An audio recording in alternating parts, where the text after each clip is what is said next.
Книга «Тамыш-Тамышцы» была издана уже после смерти автора. Максим Барганжа работал над ней на протяжении 2 лет. В книге идет речь об известных жителях села Тамыш.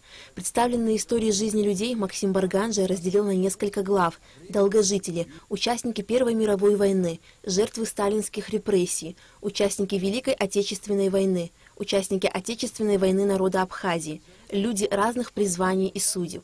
Сам Максим Барганжа тоже ветеран Отечественной войны. Он являлся заместителем начальника разведывательной группы Министерства обороны. После окончания войны несколько лет проработал заместителем председателя СКБ.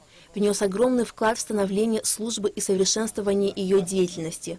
В памяти коллег и друзей Максим Барганжа остается мужественным, честным и трудолюбивым человеком. Максим Таевич был одним из тех профессионалов, который в дни войны создавал военную разведку. Умнейший человек.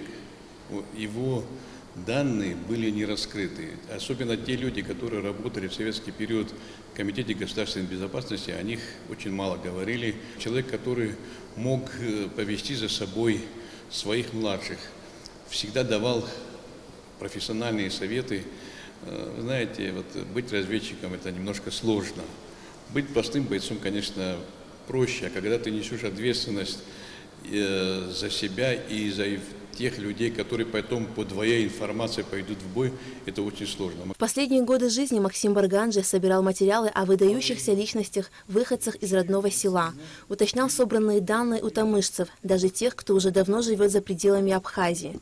Все свободное время проводил в кабинете, разбирая рукописи. Его дочь Илона уверена, что проделанная им работа станет большим подспорьем потомкам нынешних тамышцев в изучении своей истории. Он всегда, знаете, честный. Трудолюбивый он был человек, любил всем помогать. Что касается вот справедливости и честности, это очень его была черта. Есть материалы, не вошедшие в эту книгу, но в скором времени они будут опубликованы во 2-м издании. Алика Траш, Беслан Чинджерия, Абхазское телевидение.